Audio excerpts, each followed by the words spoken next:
So will you still have protest marches after this incident? So the next step which we are going to do is that we have to, to reach to our people by conducting different public meetings in different districts, so that whatever issues that we are fighting for, we should be succeeded. Now, you see that the danger is that our own people can also be targeted somewhere else. Yes. And we are in a very small minority. It was a group which had permission and also had given assurance. And then it's just a section of the people out there. It's not the whole group just marching. So from the side of the organizers as well as the police, there seems to have been a kind of a tacit understanding that let this be and let this go. Don't be at haste. Because giving so much condemn moment at that time, people outside they react. But at the end of the day, you see... No, you can't control everyone, no? Yeah, that's why. You can't control social media. Hello viewers. Today we have a very distinguished panel of speakers, and we're going to discuss the law and order situation in Shillong city in particular and the state in general. There is a constant breakdown, I don't know what other word to use, of the law and order machinery whenever we have pressure groups taking out a procession or a protest march. So to discuss all these issues and more, we have with us today Kong Angela Rangad, a member of Thma Urangli Ujuki Tur, and also of KAM, KAM. Maybe you'd like to explain what that stands for. Next to her is Vivek Syiem, Superintendent of Police, Shillong City. He has been around for a long time, so he would be better able to explain to us how this law and order situation is dealt with each time we have a protest march. We have Dundee Khongsit, President of the Federation of Khasi Jaintia Garo People, FKJGP, and he is actually the person of the month because he led that protest march on the 28th of October, which has become the talk of the town, and not just of the town, but elsewhere as well in the rest of the country. We have Rudi Warjri, former diplomat and a public intellectual. So let me begin with Vivek Syiem, since the police seems to be in the forefront of all this. Can you please explain to our viewers the chain of command in the district policing format? How does the district police act in case of mob violence, in case of any kind of violence breaking out when there is a protest march or a procession? And why did October 28 happen? Could it have been prevented? Okay. Whenever there's actually any crowd assembling or any crowd movement, usually or any anticipated movement of people, usually they would apply for permissions and all that.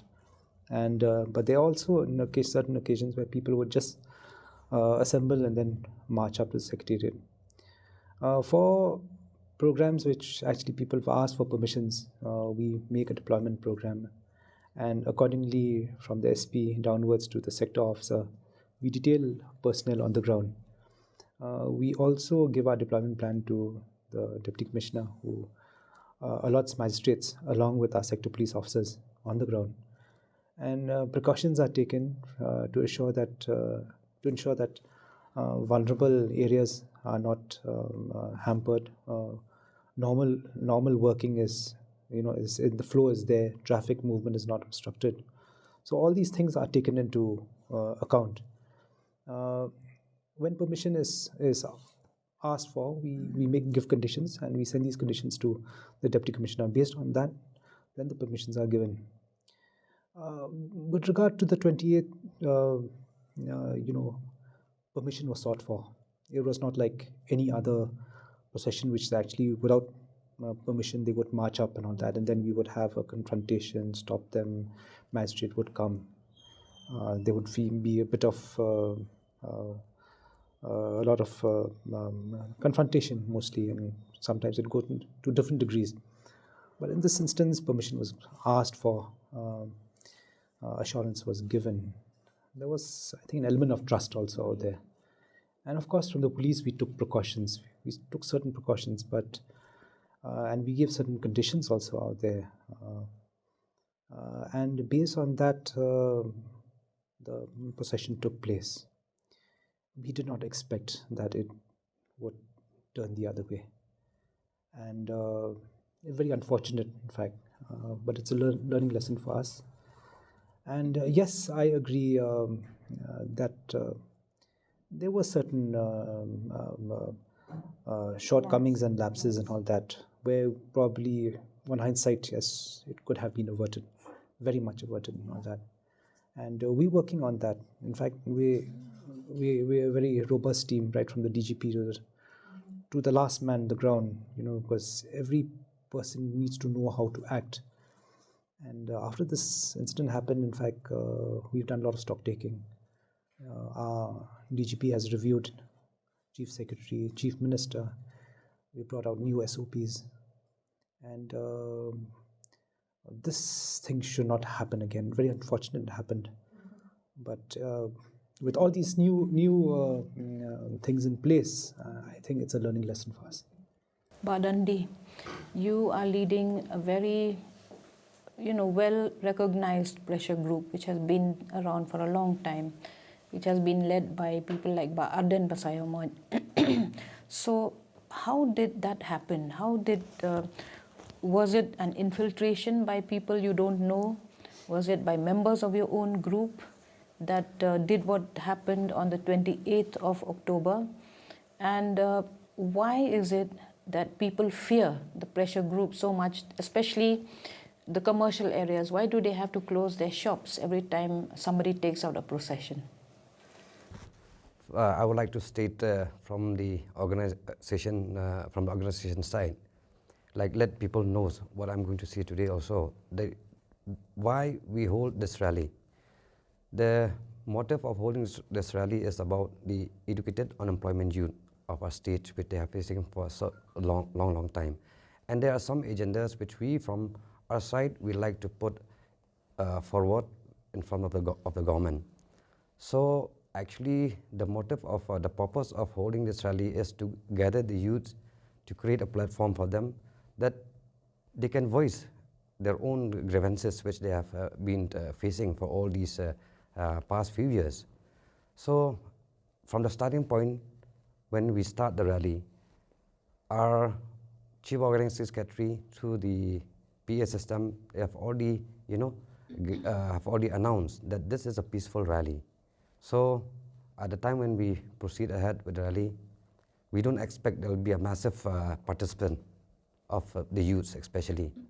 So that is the main reason. Actually, there might be a lapses. Actually, we have put our own volunteers, to make sure that nothing untoward incidents happening on that day. No, was it necessary to have all those songs, those Kitu Gijing Rap and Khongsit, those songs and all that, which No, it's only a slogan only. tend to make people go berserk, if I may say? No, actually, this was a slogan only, that is how we use when we take up for rally only, either not only for for other issues also. So will you still have protest marches after this incident? No, you see, actually, whatever things happen on the 28th is very unfortunate. Even I myself. So what will you do differently then? Differently is now we are going to focus on the issues. There are so many, so many agendas which we like to put forward with the government. So the next step which we are going to do is that we have to, to reach to our people by conducting different public meetings in different districts, so that whatever issues that we are fighting for, we should be succeeded. Kong Angela, let me come to you. I recall that you termed that protest march on that day against unemployment as a class struggle. Do you think that rally was inclusive of women and all those, the disempowered class? I think if you look at the rally, First of all, it wasn't that big a turnout that the police could not have handled it, number one. Second, if you look at the composition of the rally, I'm glad you asked this question because it was a very male rally. There were, I think you could count the number of women or young women who were there. So I don't think that it represented everybody. And I think that it was a rally that was mostly the members of the FKJGP. They did give a call, an open call to everybody, but I think it was comprising mainly of the members of the FKJGP from the various units. And when you talk about it being a class, a rally that symbolizes a class struggle, I think that when we talk of unemployment, for instance, the ones that have really been hit by an inability to earn a decent livelihood, by having better structures, better mechanisms, which the government ought to provide, are farmers. Because agriculture and farming is actually one of the biggest sectors that can absorb employment and provide employment. But I didn't see that there was a participation, for instance, of people from that sector. Let me come to Rudi Warjri. You have vast experience as a diplomat in different countries. Is law and order always such a fragile subject wherever you've been? And you must have seen a lot of protest marches, including the Khmer Rouge and all that. I mean, is violence always the way forward? Okay.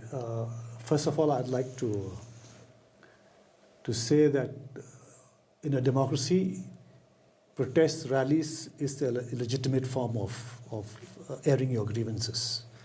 It's everywhere in a democracy. So there's no dispute about it. But whether it's here or anywhere else, violence happens because of something pent up.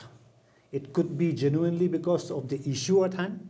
In this particular case, maybe unemployment. But I think when it comes to the violence part of it, the manifestation is such, it takes place because now if you look at that particular day, what happened is this: the bystanders, the passerbys who were targeted were non-tribals. So obviously that has something to do with a hate against them, for whatever reason it was. There could be valid reason, invalid, I'll not go into that. But so all over the world, that there's always something inside.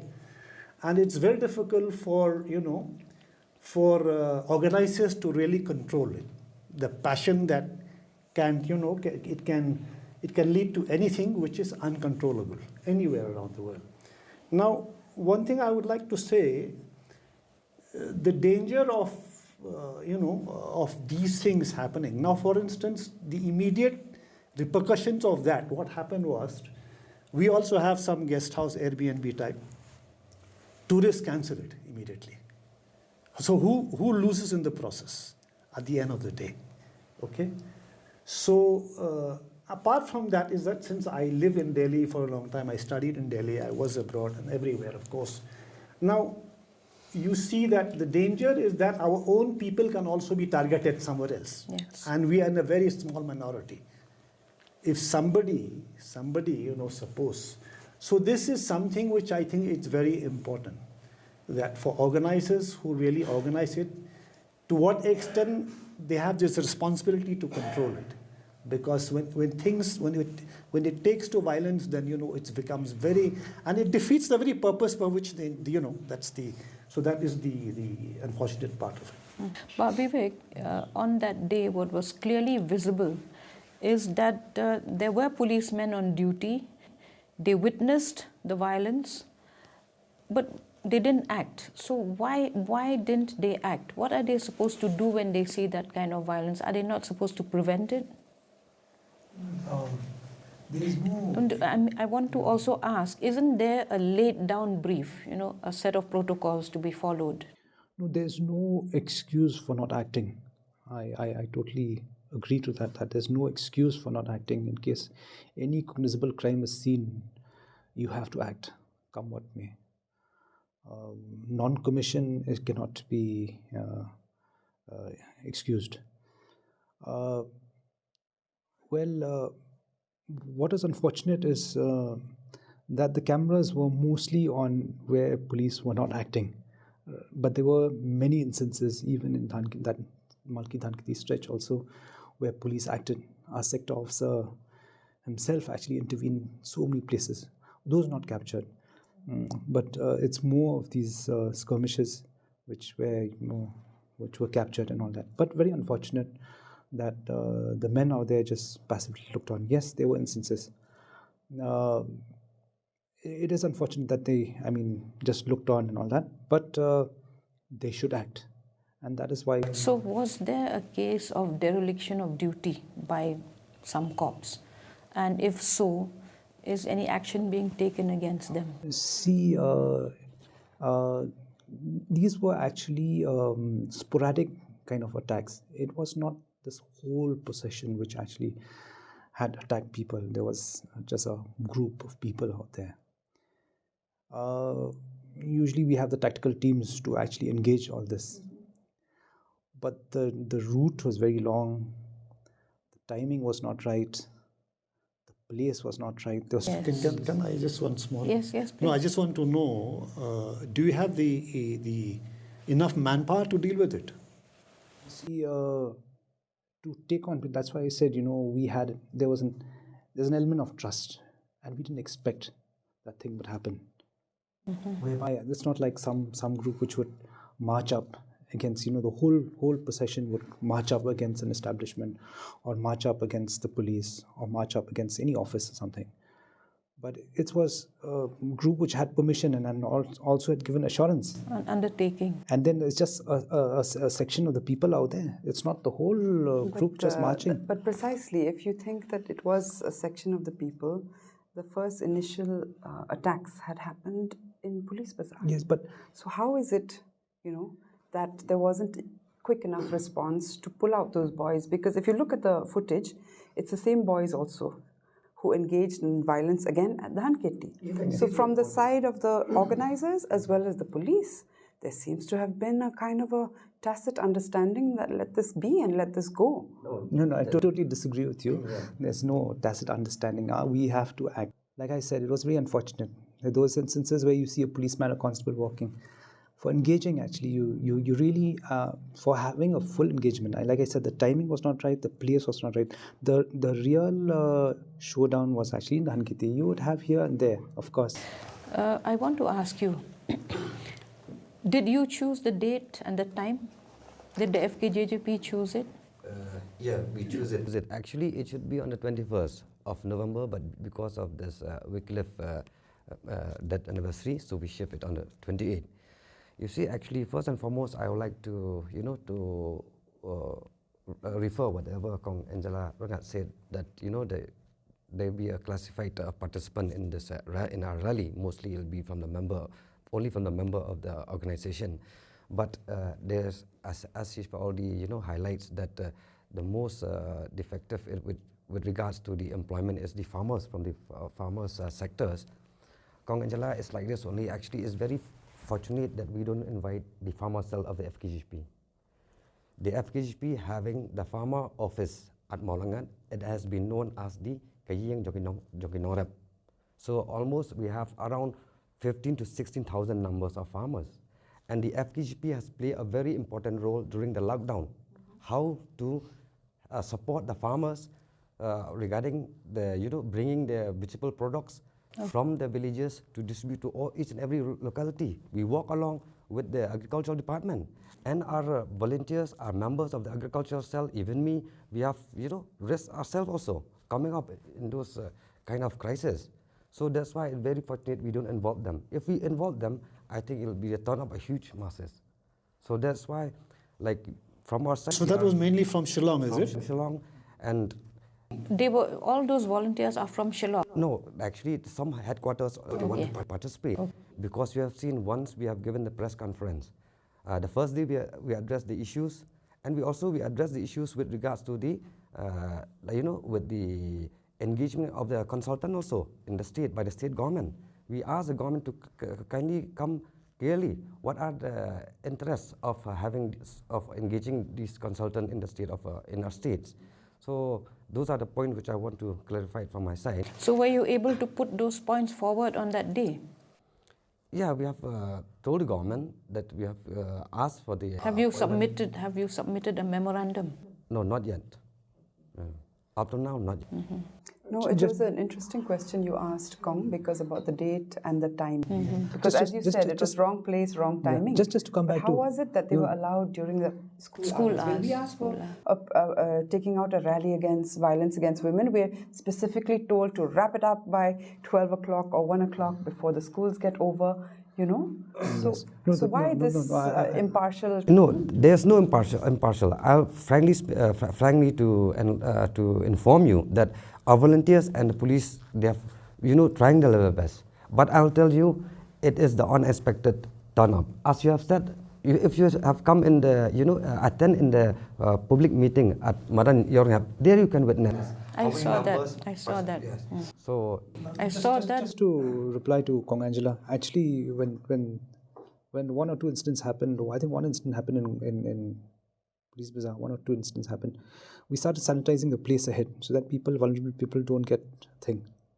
But what the issue was, who was the targets? Commuters. We couldn't stop because these people, it was school timing, so we couldn't stop traffic. And two-wheelers were actually targeted that time. But then we had to take a call because this thing was happened. Then we had to stop traffic. Most traffic personnel were having a problem because parents, they said, no, we'll have to go to school and pick up the children. So we couldn't stop traffic that time. And then they became the targets. But I don't think the idea should have been to stop commuters and traffic. It should have been to stop the people participating in the rallies. No. Police, like I said, police, in fact, sector officers had taken action in so many places, preventing. Because when I say engagement, because the real issue happened in Dhankiti, where a number of people were assaulted. And if actually engagement happened out there, then it would have turned into a conflagration. And a conflagration, imagine schools, how many schools are there? How many petrol pumps are there? It was a difficult situation, but it was created by the administration. Could have preempted it. Without thinking ahead. No, I totally agree. The time, the place, the route. No, and also with due respect to your organization, whenever forget a rally, whenever there's a meeting of any of the so-called pressure groups, wherever it is, whether it's in Madan Student or Yoringham or wherever, the people who feel vulnerable around those areas, shops down their shutters, people are already talking among themselves to avoid those areas, and these are contained meetings within a field or something, not even a rally. So this has been happening year after year. Surely by now, administration and police ought to know how to then prepare. Why was there no prep for this particular rally? And what is worse is that people use that flagpole to hit people. And we've seen that in the past. We've seen that with the Khasi National Awakening Day. The same kind of scenario played out. I want to ask you, Khongsit, before you start, do you give instructions to your volunteers to see that no untoward violence and all takes place? Yeah. Do you do that? Yeah, we are doing that. And we already announced also, this is a peaceful rally. And our volunteers, which we have instructed, we don't expect there will be a mass turn up. So that's why there's a less volunteers. These people who carry flags would be your volunteers, I thought. No, actually they are participants who have come, no? No, and as part of the conditions, because I read, it was floating around in social media, the undertaking which your organization did with the DC. There specifically it was written that no sloganeering, no playing of any music which sort of Shit Kumbapiang. So, but that was clearly, from the beginning of the rally onwards, it was a condition which was already broken. So I think henceforth, will you still allow those flagpoles to be carried? No.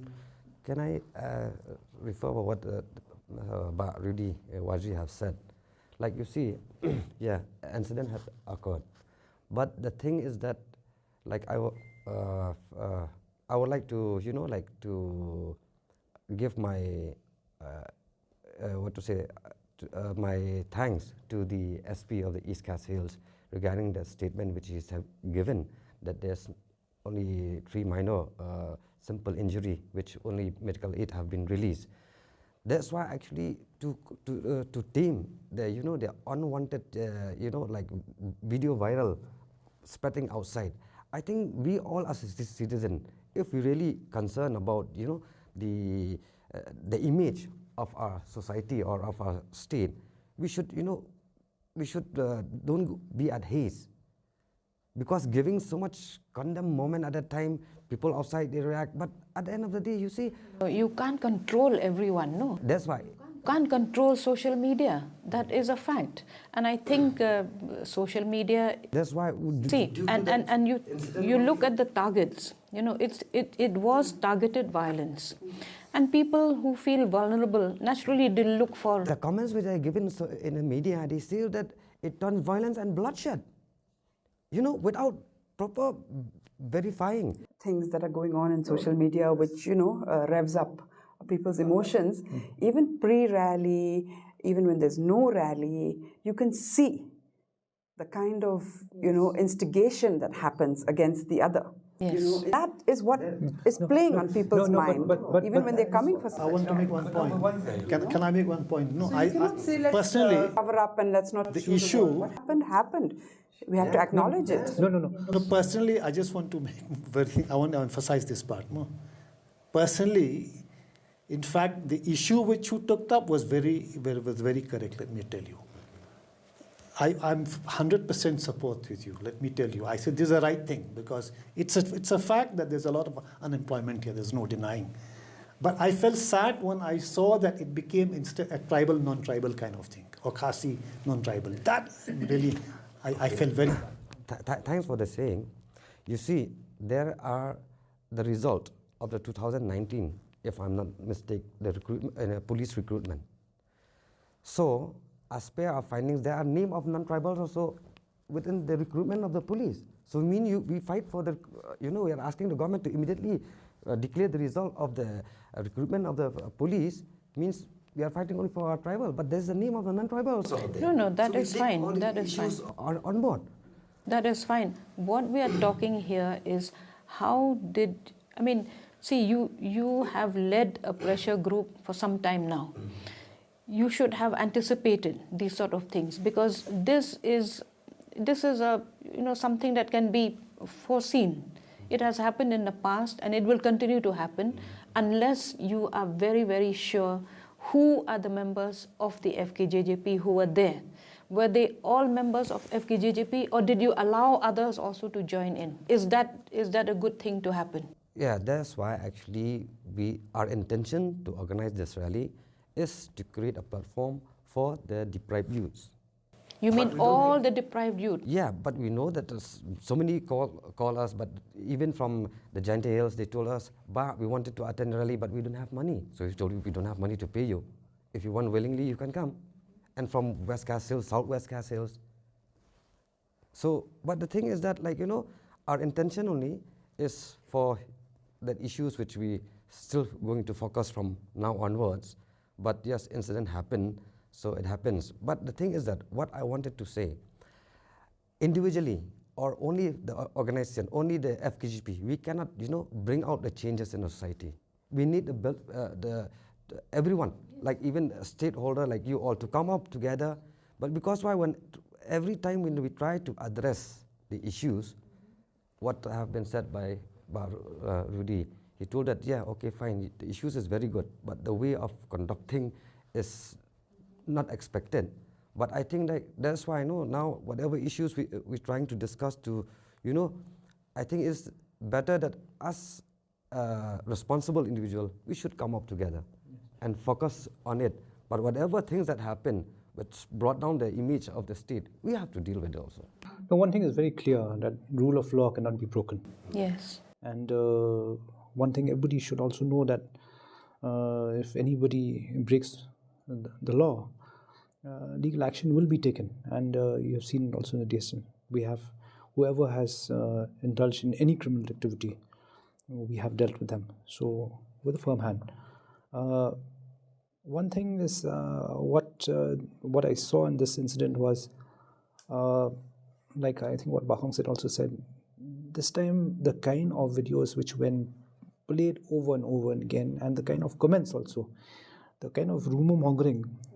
So it has, like what Sir Rudi also has said, it has actually impacted because Negatively. also blown it also out of proportion. Yes. And you can't control that. Yes, and then people are still asking me till. That makes it, Yes, then people. No, that's why we need to understand, Just First one of all, minute. yeah, Just till yesterday, people are asking me, is the law and order situation okay? People from Guwahati also. Forget people from Delhi or Bombay also. People from Guwahati, is this law and order situation okay to come to go to Shillong Times also?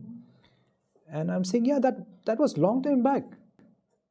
But you see these videos when people play and the comments which come out there, like it happened the spur of the moment. This is a sporadic thing. It happened there and then, and even the police didn't expect this.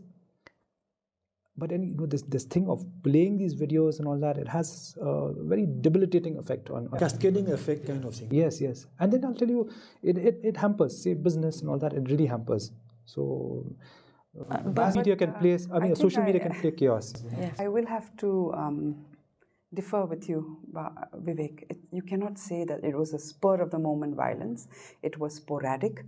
These things have happened before and they continue to happen. And as Khong said, they're not so simple like, yeah, sure, okay, Nongbu ad somewhere or something. It is targeted violence. It was obviously targeted violence. In fact, after your rally also, I know for a fact that there were people in certain non-tribal areas who were beaten up. I know 3 people who were beaten up post the rally. Now, I can't say that they're your members, but People take advantage of the situation. now it was they didn't targeted. even dare. No, it They was didn't even targeted. dare to come and file an FIR. I even said, let's go together and file an FIR. I'll tell you what their response was. What is the point? What is the point of filing an FIR? Many of them were students who have come to these institutes that are here in Shillong. They're like, we're here to study. If we file an FIR, the whole process of going to the police station, following it up in the courts, is just going to hamper our studies. And also, actually, we do get differential treatment even in the police station. And this is a fact, Vivek. In fact, that day when you're saying that some of the people didn't act, the police people, we need to question why. Are they so insensitive or are they also communal? And so if this kind of thing continues to happen, then there is a kind of impunity with which pressure groups can operate. When something they do, when violence breaks out from their rallies, there's hardly swift and appropriate action. So there's a situation of impunity, isn't it? Kong Angela, Rangad, let me just say one thing. We really appreciate for your, the address which you have taken for the problems faced by the hawkers. But most of the hawkers, they come and meet us also. They told that, I'm having a children, which, I'm supporting for the education. But you see, when they finish, being a helpless mother, I tried my level best to assist for the education fees for my children. But when they finish their graduation and other diploma course, so the future is very, very blurred. So No, these are also again. These are issues. Yes. These are different issues, Yes. which we have to look at the quality of education provided, the vocational skills provided. This maybe we'll need another debate. Whatever I'm trying to say here, those kind of parents, they come and meet us. So, but I cannot just all the time say, because I cannot what to say. Like you are saying that after the rally also, there's some untoward incident is happening. Yeah, you say it's not that our people are directly involved, but I think those kind of things also, we should not, unless and until, coming up in the media, it's like, how come you just say that you want to ignite the issues?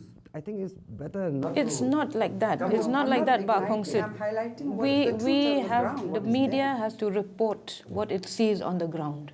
That is our only thing. We are not there to, to cause excitement, to instigate anyone. I think that's the last thing we do. But the point is that you cannot control social media today. That's a fact of life, and we have to live with that. Therefore, I think for pressure groups also, it's important to understand the power of the social media. It can go any way. It can go in your favor, it can go against your favor. But what you did, I think, which was commendable, is to ask for a public apology. I think no one has ever done that in the past. So that itself shows some kind of humility. And we can only hope that you will be able to bring your people, under some kind of discipline. Not to bring my people only, but then whatever apology that I had on that day, only just to let the people know that we are serious with the issues. We want to focus with the issues. Yeah, because that is what, because why? The issue has lost focus. Yes. It's the violence that is being... But it's good, Kong, that you said, that social media is something which we can't control and which we also get a sense of what is happening in society. So let me tell you, that there have been more voices of condemnation. This time at least. Outshades the issue, Yeah. You see, actually. There's more voices. It's just that they're not amplified. The voices of hate, all over the country, you've seen that they are the ones that get most traction and they're the loudest. But actually, more and more, I think that this society here is not going to tolerate this kind of hatred, Just one thing to add to Angela, this thing of just to clear the air, like there's no differential treatment in police stations. If you cannot, you just have to give information of a crime. You don't need to file the complaint. I just want to tell you. In these cases also, sumoto cases have been filed. That means taking up on our own. There's so many instances also where we've taken sumoto. We have a portal, online portal. There are a lot of offences which are very private also, where you don't want to, come out. But Vivek, you see what has happened over a period of time is, you remember those students who had come from Kerala? Why were they attacked? And then those technicians who've come to Roberts Hospital, why were they attacked? And those students from Kerala, the police was discouraging them from filing an FIR? No, that's not a fact. No, in it's fact, a fact. In fact, when the Kerala students what happened and all that, very unfortunate happened. A policeman cannot be in each and every corner of the city. But when it happened, we took action. In fact, the case is on a right track, and we did take action. It has been attention. After that, DGP even organized a interaction program with all the stakeholders in JR. We had interaction programs in Meghalaya. So have those incidences gone down? Oh yes, after that we didn't have any more. So it means when the police act, there is a result of some kind. Yeah, coming back, ma'am, I just want to actually, so this would be a good opportunity also. You don't need to file an FIR. You just need to inform about the incident. We will inquire. If there's a cognizable offence, we will file a sumoto. Inform online also? Now online also. There's an online portal. A lot of online cybercrime issues where actually some crimes are even sexual crimes also, where people don't want to come to the thana. You just file it online. We inquire privately. We come to the residence, plain clothes. We ask. We find out that there's a cognizable offence made out, and we register a sumoto case. There's no need. So there's no question of actually differential treatment. And if the thana, there's also a facility. If the thana does not entertain, there's a sector officer. If the sector officer does not entertain, there's a SP. Two levels of SP. Then there's a DIG, and then there's IG, and DG, the whole level is there. No, see, the problem is that there is this very adversarial kind of position between the community and the police. Why is it like that? Why does it have to be like that? What has happened to community policing? Police public relations, we don't get... Ma'am, there's no adversarial kind of relations. In fact, we've been working with the community. We've been working with the Shillongs. We've been successful so much in actually handling crime against property or drug trafficking. Is all because we are working with the community. In fact, there's so much interaction with the community. In fact, we've taken to the next level, where we actually training them to be good witnesses in court and all that, so that our cases turn to conviction. especially in drug trafficking, which actually now over the years has really increased. It's a huge market out here. Without the community, we will not be able to work in isolation. Come back to conviction. That word is something that really sort of troubles me, because we haven't had conviction since 1979. Really, we haven't had any conviction for these sort of what you call sporadic violence. And it's very discouraging, actually, when people get away with what they do. Like Angela says, there's a sense of impunity that I know I can do this and get away with it. So is the police up to addressing this? How strong is your intelligence input? See, intelligence, the intelligence wing has been augmenting itself, in fact, time and again. But when we come to investigation, the main issue is why cases fall flat is because of poor investigation. Now, over the years, now you'll see in very serious cases, we have special investigation teams where it's not left to the fate of one IO. Now you have scientific techniques for investigation where you have hard evidence. You have DNA, you have fingerprint, you have technical analysis, of so many other items which you use, electronic devices and all that. So now evidence has become more actually, digital evidence is there. So investigation has gone to a different level. And now there's a lot of emphasis on training. There is also a move actually, which has started already, of actually separating law and order from investigation. Did you use the SF-10 forces on that day, on the 28th? Yes, we had SF-10, but they were in different pockets, on all the vulnerable pockets. This is the elite. Yes. I think we need to also turn the discussion to, not just policing. When you talk about, a breakdown in law and order, surely the responsibility needs to be from the top, till the policing, till, the organization and everybody. So, ironically, today is a day 4 years ago that Kong Agnes and Amita were attacked at Warjri. 4 years of that kind of violence, brutal attack on them. Until today, there hasn't been proper convictions, And even that showed that in a particular district in the state, there is that level of impunity where people are doing whatever they want, whether it's illegal coal mining or trying to take somebody's life. And this is a message, isn't it, that is going out, that in this state, the political representatives who are supposed to take responsibility for all of this is actually looking the other way. So we need to understand that the state is also something we have to hold to account. Rudi, what do you have to say about the illegal coal mining, which also reflects on the law and order of the state? Because it leads on from one thing to the other. The police maybe are a demoralized force, or a section of them are being used by people in power to carry out their agenda. So what would you say as a public intellectual? No, in fact, when I look at this subject of illegal mining, the way the NGT, took cognizance of it, the court took cognizance of it, it appears to me that even the authority of the court has no meaning anymore. So, what is the next step? I really don't know, if you ask me. But that it has come to that stage. And that's why, I feel that moment 4 years ago was a key moment in our state in terms of law and order. Yes. It sent out a certain signal to perhaps people who want to work, wherever you are, whether administration or police or whatever, that we call the shots and we call it according to our convenience, And that's why, there's an interesting word which this Sanjeev Barua used in his book called durable disorder. Mm-hmm. I feel that the state indulges in durable disorder because it benefits from it. So whether using pressure groups to maintain that durable disorder or using mafia, coal mining, to maintain that, is something which we have to question and we have to challenge.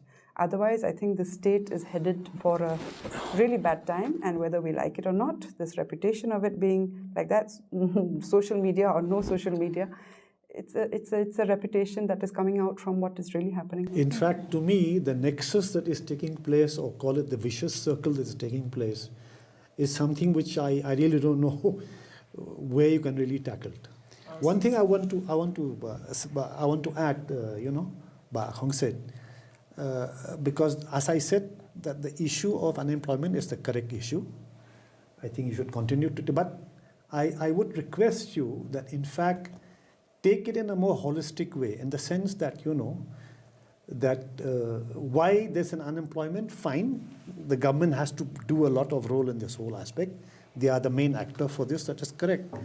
But at the same time, from the side of the public, from the side of your students or whoever is unemployed, what my request is that if you can also educate them, the change of mindset is required. Yeah, that's why I'm very much to happy to let you know. I think from the newspaper itself, you have seen that on the 4th of this month only, we have opened a youth recreation center. Come with the office of the organization also, but I won't say much. Let the work say more. Let the work speak for itself. Did you want to say something? Yeah, you since being an arm of the state and all that, I'd just like to say that when you talk about this 4 years, this incident which happened in East Jungle Hills, right? I mean, it happened. Crime, you cannot prevent a crime anywhere. It can happen anywhere. Cities growing, you'll have more crime. I compare my crime rates last year and this year, it's increasing. Crime against property is increasing. That means it's a growing city. There's a phenomenon everywhere where you'll have crime growing. But the fact of the matter is that when a crime is committed, you need to address that. Yes, there are steps to prevent, but there's so much you can do to prevent and all that. Even I just had, just before I came here, there was an Air Force officer who came in the midst of Pine Walk, which is a very secure place. They even stop people walking from there also. A crime has been committed, some burglary happened. In the best of places, the safest of places also, crime will happen. The thing is to address the problem, nab the culprits, charge sheet the case, ensure that the investigation is done scientifically and properly and timely, and ensure that conviction is there. I'm the firm belief that this case, which was committed in East Giant Hills, has been charge sheeted. I firmly believe it's going to be convicted also. If they've done that job properly, and like that. Let us not be negative that No, that's true. We don't want to be cynical, because there are in the police force some committed officers. So we do not want to demoralize those, but we also feel that quite a big chunk are being used by the state. And the question is why? And why do they allow themselves to be used for nefarious activities? So we really pray and hope that the police will cleanse itself of all these elements so that we have a better society here. I think we've had a very long discussion. I want to thank the panelists for being here. It's been really an eye-opener for all of us and for the viewers as well. I hope that the viewers will watch this program and also give their comments, but not to be rude or to be vulgar in their comments, because I think what we need to do is build a better society instead of destroying whatever we have. We can be negative, but I think it works better if we go out of this room with a positive mindset. Thank you very much.